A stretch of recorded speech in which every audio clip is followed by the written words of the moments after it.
नमस्कार दोस्तों, ट्रिकी गुरु अमित गुप्ता के YouTube चैनल में आज आपका फिर से स्वागत है। दोस्तों आज मैं आपके लिए लेकर आया हूं एक बहुत ही धुआंधार ट्रिक जिसका नाम है calendar all in one trick. All in one का मतलब यह एकमात्र ऐसा ट्रिक होगा जिसके माध्यम से आप कैलेंडर के 80% से ज्यादा प्रश्नों को आसानी से सॉल्व कर पाएंगे। और इस ट्रिक में क्या है तो हम कोडिंग ट्रिक का और फिंगर ट्रिक का इस्तेमाल करेंगे। फिंगर ट्रिक क्या है तो मैंने काफी समय पहले एक वीडियो बनाया था कैलेंडर ट्रिक्स ऑन फिंगर, जिसे 43 लाख से ज्यादा लोगों ने देखा है। तो उस वीडियो को भी आप जरूर जाकर देख लीजिएगा। इसका लिंक मैं डिस्क्रिप्शन बॉक्स में दे दूंगा, क्योंकि वो वीडियो और ये वीडियो कोई खास दोनों में अंतर नहीं है। और उस वीडियो को देख लेंगे तो इस वीडियो को आपको समझने में और भी ज्यादा आसानी हो जाएगी। और ये एक फंडामेंटल वीडियो है। इस वीडियो को देखने के बाद ही मैं आगे जो वीडियो बनाऊंगा वो वीडियो आपको समझ में आ पाएगा और 80% से ज्यादा प्रश्नों को आप सिर्फ एक ही ट्रिक से सॉल्व करने में सक्षम हो जाएंगे।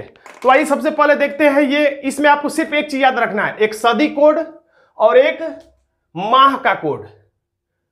तो सदी कोड तो बहुत आसान है, ये चारों उंगलियों पर है, ऊपर है 1 2 3 4, यानी कि कोड क्या है 6। याद रखिएगा, छोटी वाली उंगली पर हमने शुरू किया 6 से, 6 4 2 0, 6 4 2 0।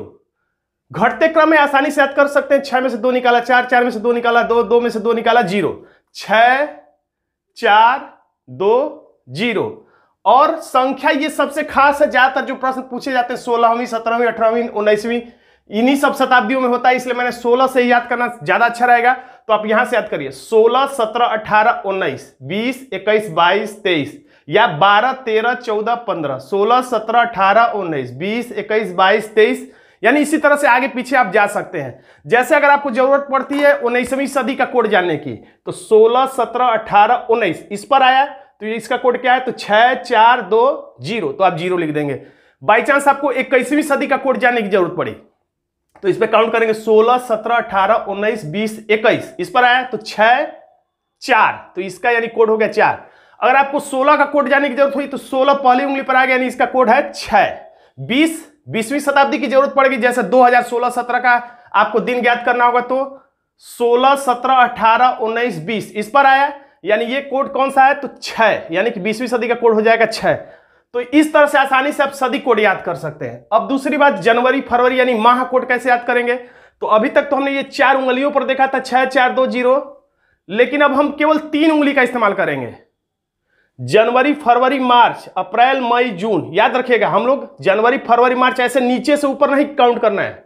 जनवरी फरवरी मार्च ऐसे नहीं गिनना है, हम लोग ऊपर ऊपर गिनना है। जनवरी फरवरी मार्च इस तरह से, अप्रैल मई जून जुलाई अगस्त सितंबर अक्टूबर नवंबर दिसंबर, यानी 3 3 6 और 6, ये 12 महीने इस पर हम सेट कर सकते हैं। उंगलियों पर याद करने से ये फायदा होता है कि आपको परीक्षा में कोड लिखना नहीं पड़ेगा, आप उंगलियों पर ही गिन करके आसानी से चेक कर सकते हैं।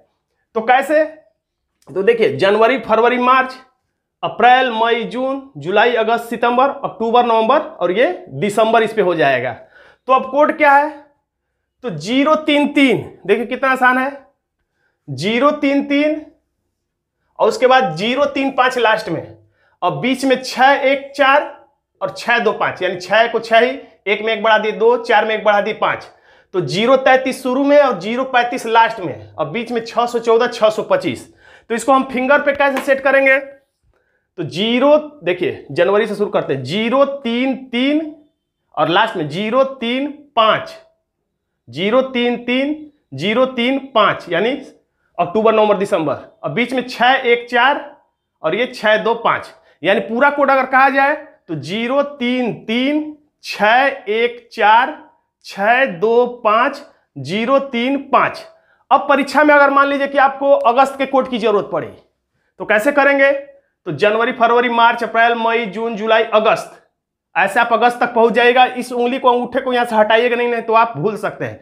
तो अगस्त यहां पर आया, तो अब देखिए यहां पर कौन सा कोड आता है तो 033 6 1 4 6 2, तो यहां पर 2 आया तो हम समझ जाएंगे कि अगस्त का कोड 2 होगा। आप इसे एक बार याद कर लेंगे तो प्रक्रिया बहुत आसान हो जाएगी। आपकी उंगलियों पर ये सब कुछ सेट हो जाएगा और आसानी से आप किसी प्रश्न का उत्तर आधा मिनट 1 मिनट में अधिक से अधिक देने में सक्षम हो जाएंगे। जैसे मान लेते हैं आपको अक्टूबर के कोड की जरूरत पड़ी तो जनवरी फरवरी मार्च अप्रैल मई जून जुलाई, अगस्त, सितंबर, अक्टूबर। तो यहां से अंगूठा नहीं हटाइएगा, यानी यहीं पे अक्टूबर आया। अब देखिए यहाँ पे अक्टूबर का कोड क्या आता है, तो 033-614-625-0 3 5 है, तो यानी कि यहाँ पे 0 इसका कोड हो गया। तो इस तरह से आप इसे एक बार याद कर लीजिएगा। अब हम चलते हैं थोड़ा सा ये देख लेते हैं 7 शेषफल ट्रिक क्या है, शेषफल 7 ट्रिक, क्योंकि आपको ये ट्रिक मदद करेगा परीक्षा हाल में प्रश्नों को तेजी से सॉल्व करने में। कैलेंडर के किसी भी प्रश्न में अगर दिनों की संख्या है तो आप दिनों की संख्या में 7 से भाग देकर शेषफल लिख दीजिएगा। याद रखिए, शेषफल पर ध्यान लीजिएगा। जब भी 7 से भाग दीजिएगा तो आप 100 से 7 और 100 से शेषफल पर ही ध्यान ले जाना है। भागफल पर ध्यान ले गए कि आंसर आपका गलत हो जाएगा। तो अगर परीक्षा में आपको 7 लिखने का मन करे तो आप 0 भी लिख सकते हैं, लेकिन क्योंकि 7 में 7 से भाग देंगे तो 7 एक हम 7, लेकिन 1 नहीं, शेषफल 0। 8 अगर है तो 8 में 7 से भाग देंगे, 7 एक 7, शेषफल 1, यानी कि 8 की जगह पर आप 1 लिख सकते हैं। उसी तरह से 9 की जगह पे 2 लिख सकते हैं, 10 की जगह पे 3, यानी 7 एक 7 और शेषफल, यानी कि 10 लिखना हो तो वहां पे आप 3 लिख के अपनी गणना को छोटा कर सकते हैं। 12 लिखना हो तो 5 लिख सकते हैं, 13 लिखना हो तो 6 लिख सकते हैं, और 14 लिखा है तो 7 दूना के 14, तो 2 नहीं, शेषफल 0 है, इसलिए आप 0 लिख सकते हैं 14 की जगह पे। आपकी गणना या कैलकुलेशन छोटा हो जाएगा। 20 है तो 6, 24 है तो 3, यानी 7 3 21, 22 23 24, यानी 3 शेषफल लिख देंगे। 100 है तो 2 लिख देंगे शेषफल, 270 है तो 4 लिख देंगे। इसी तरह 300 400 500 600 कुछ भी हो, 7 से भाग दीजिए और जो शेषफल हो उसे लिख दीजिए। 28 जैसे महीनों, अगर फरवरी का साधारण वर्ष है 28 है तो आप 0 लिख सकते हैं। 29 है तो 7 चौक 28 शेषफल 1, 30 है 7 चौक 28 शेषफल 2, 31 है 7 चौक 28 शेषफल 3, यानी 6 है तब क्या लिखेंगे आप सोचेंगे, तो 6 है तो आपको 6 ही लिखना है, क्योंकि 7 शेषफल 7 ट्रिक का मतलब जब 7 से बड़ी संख्या हो तब आपको उसे छोटा करना है, और ये संख्या जब खुद ही 7 से कम है 6, तो आप 6 ही लिखेंगे। इसमें 7 से भाग देंगे तो आपको शेषफल कुछ नहीं, 5 6 ही बचेगा। 5 है तो 5 ही लिखेंगे, 4 है तो 4 ही लिखेंगे, 3 है तो 3, 2 है तो 2, 1 है तो 1 ही लिखेंगे। जब संख्या 7 या 7 से बढ़ी रहेगी तभी हम 7 शेषफल ट्रिक का इस्तेमाल करके उस संख्या को छोटी कर लेंगे, क्योंकि 7 शेषफल का मतलब ही है कि संख्या को हम छोटी कर दें ताकि हमें जोड़ने में आसानी हो जाए। अब जब भी हम कैलकुलेशन करेंगे तो अगर हमारे आंसर में 1 आता है तो सोमवार समझते हैं, 2 आता है तो मंगलवार समझते हैं, 3 बुधवार, 4 बृहस्पतिवार, 5 शुक्रवार, 6 आए तो शनिवार, और 7 आए तो रविवार समझते हैं, या 0 आए तो भी रविवार समझते हैं। क्योंकि कैलेंडर में 7 लिखिए चाहे 0 लिखिए, दोनों का मतलब एक ही होता है, क्योंकि 7 में जब हम फिर 7 से भाग देंगे 7 शेषफल भी दिखते तो 7 एक 7 और शेषफल आ जाएगा 0, और 0 का मतलब या 7 का मतलब रविवार है। जैसे यहां पर अब भी लिखा है 0, तो 0 का मतलब आप 7 भी समझ सकते हैं। 7 लिखिए या 0 लिखिए एक ही बात है, यहां भी 7 लिखिए या 0 लिखिए एक ही बात है, याद रखिएगा, ये आगे काम आएगा।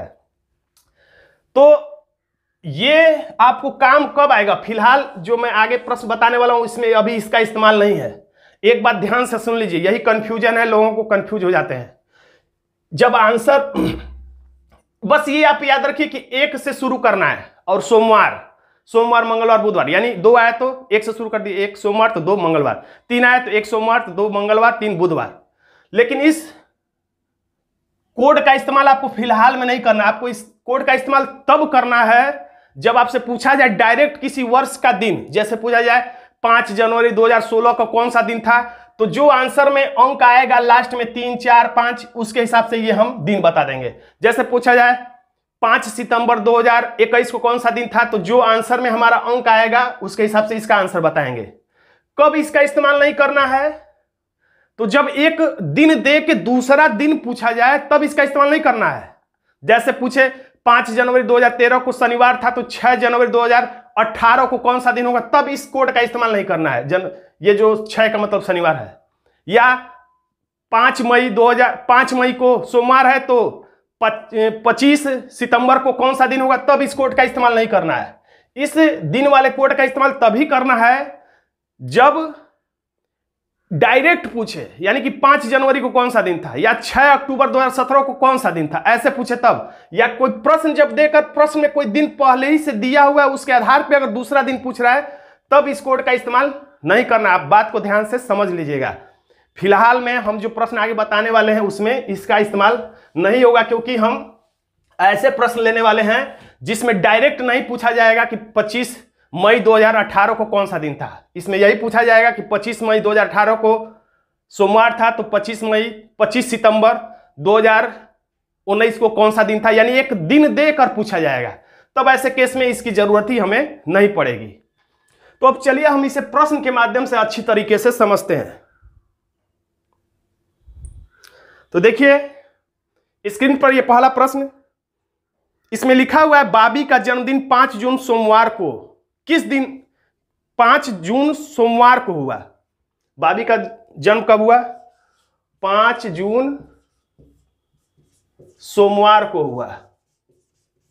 ठीक, अब पूछ रहा है कि उसी वर्ष पिंकी का जन्मदिन सप्ताह के किस दिन आएगा यदि पिंकी का जन्म 22 सितंबर को हुआ।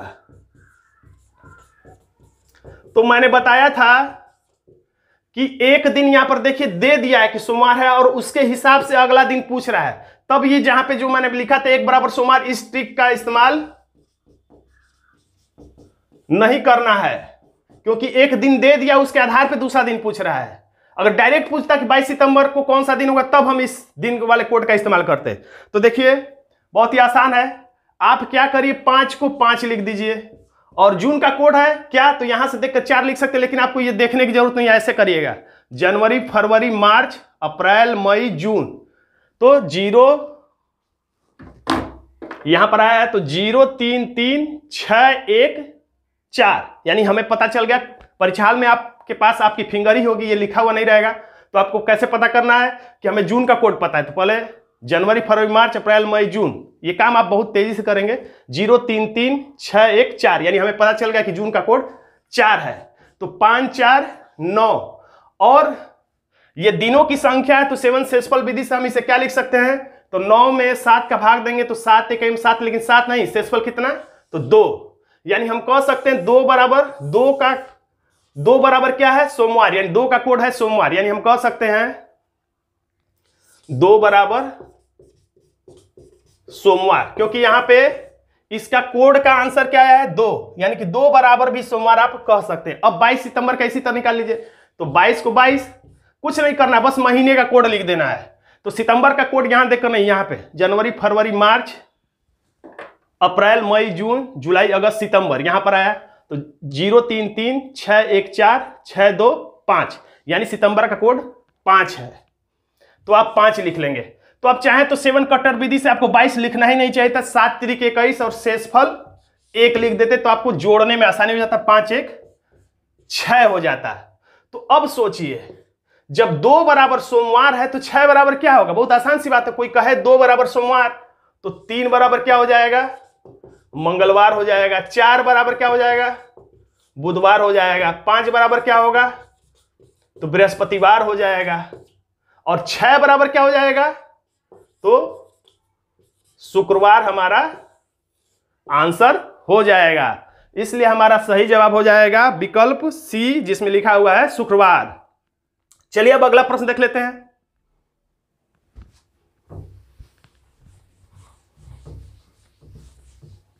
देखिए इस प्रश्न में फिर से लिखा हुआ है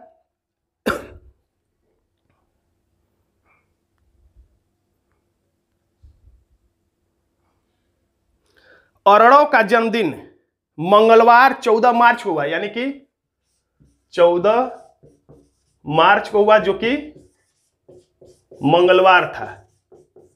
यह सब परीक्षा में आपको लिखना कम पड़ेगा, दिमाग का इस्तेमाल मैं सिर्फ समझाने के लिए इतना विस्तार से लिख रहा हूं आपको। तो 14 मार्च को कह रहा है कि मंगलवार था, तो यदि प्रणव का जन्म 13 सितंबर को हुआ, 13 सितंबर, तो उसका जन्मदिन सप्ताह में किस दिन होगा। तो देखिए फिर यहां पर हम 1 बराबर सोमवार वाले ट्रिक का इस्तेमाल नहीं करेंगे, क्योंकि यहां पे अगर 14 मार्च को मंगलवार दे दिया है और इस प्रश्नगत दिन के आधार पे कोई दिन जब पूछे तो आपको इस वाले कोड का इस्तेमाल बिल्कुल नहीं करना है। अगर यही डायरेक्ट पूछ लेता कि 13 सितंबर को कौन सा दिन है, तब हम इस कोड का इस्तेमाल कर लेते, लेकिन एक दिन दे के दूसरा दिन पूछा जाए तो आपको इस कोड का इस्तेमाल बिल्कुल नहीं करना है। तो अब देखिए 14 को हम लोग 14 लिखें या 7 सेसफल विधि से 7 दूना 14 सेसफल 0 भी लिख सकते थे, तो यहां पर हमारा एक स्टेप कम हो जाता। खैर पूरा लिख देते हैं हम लोग। 14 मार्च का कोड क्या होगा, जनवरी फरवरी मार्च 0 3 3, यानी कि मार्च का कोड हो जाएगा 3, तो 7 दूना 14 शेषफल 0 और 0 3 मिलके हो जाएगा 3, यानी कह सकते हैं 3 बराबर क्या हो जाएगा, मंगलवार। अलग से लिख लें 3 बराबर, वैसे लिखने की जरूरत नहीं है, यहीं से आप समझ सकते हैं 3 बराबर मंगलवार। तो अब 13 सितंबर का निकालते हैं, तो 13 यानी यहां पे याद रखिएगा 7 दूना 14 शेषफल 6 भी लिख सकते हैं एक स्टेप बचाने के लिए। खैर हम लोग लिखते हैं सितंबर का कोड आप रख लीजिएगा, आपको उंगलियों पर गिनने की भी जरूरत नहीं होगी। एक बार मैं और वीडियो स्पेशल बना के बता दूंगा कि कैसे आप बिना उंगलियों पर गिने ही देखते ही बता देंगे कि सितंबर का कोड 5 होगा। तो सितंबर का कोड 5। अब 7 दूना 14 शेषफल 6, या आप कह सकते हैं अपने समझ ले कि 7 × 7 और शेषफल 6, और 6 और 5 कितना हो जाएगा 11। तो 11 में 7 शेषफल विधि से जब 7 से भाग देंगे तो 7 × 7 8 9 10 11, शेषफल कितना हो जाएगा 4। तो अब बताना बहुत आसान है कि यदि 3 बराबर मंगलवार है तो 4 बराबर क्या होगा, तो 4 बराबर बुधवार होगा, और यही हमारा आंसर होगा। और इस तरह से हमारा आंसर हो जाएगा सी, बुधवार। अब देखिए अगला प्रश्न, तब तक मैं इसे मिटा दूं।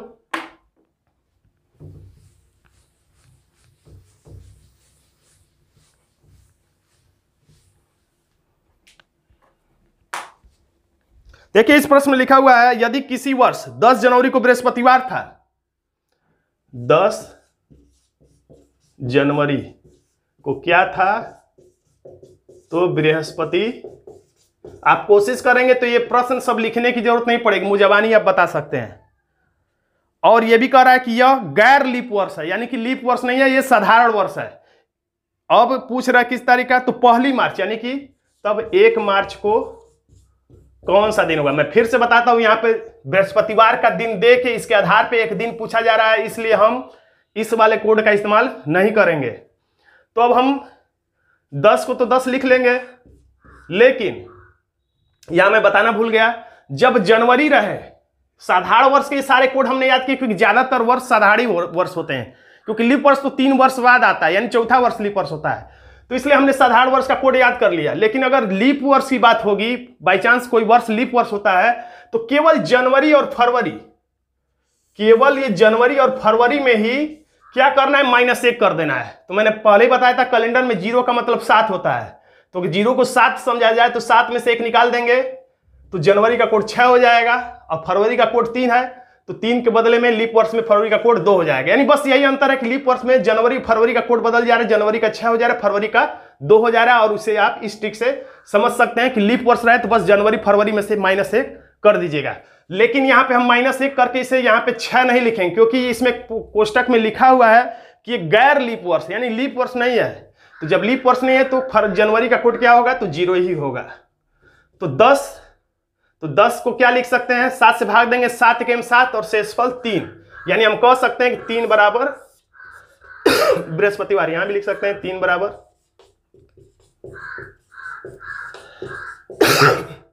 अब 1 मार्च का 1, और मार्च का कोड क्या होता है, तो 3 होता है। आप भी रट सकते हैं इसे आसानी से, ताकि आपको फिंगर पर भी ना रटना पड़े।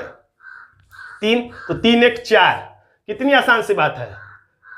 3 बराबर बृहस्पतिवार, तो 4 बराबर क्या होगा, कितना आसान बात है, शुक्रवार। मुझे बताने में समय लग रहा है, आपको लगाने में समय नहीं लगेगा। अगर आप प्रैक्टिस करेंगे तो ये सारा काम मुंह जबानी हो सकता है। और इस ट्रिक के माध्यम से, इस छोटे से कोड को बस आप याद कर लीजिए। इस ट्रिक की सबसे बड़ी खास बात है कि इसी एक ट्रिक के माध्यम से हम ज्यादा से ज्यादा कैलेंडर के लगभग 80% से ज्यादा प्रश्नों को हम केवल एकमात्र इसी ट्रिक से सॉल्व कर सकते हैं। आगे आने वाली वीडियो में मैं इसको बताऊंगा। और कैलेंडर पर मैंने एक ई बुक भी बनाया है, आप चाहें तो उसे जाके परचेज कर सकते हैं। उसे मैंने बहुत विस्तार में बनाया है और इसका लिंक मैं डिस्क्रिप्शन बॉक्स में दे दूंगा। धन्यवाद दोस्तों।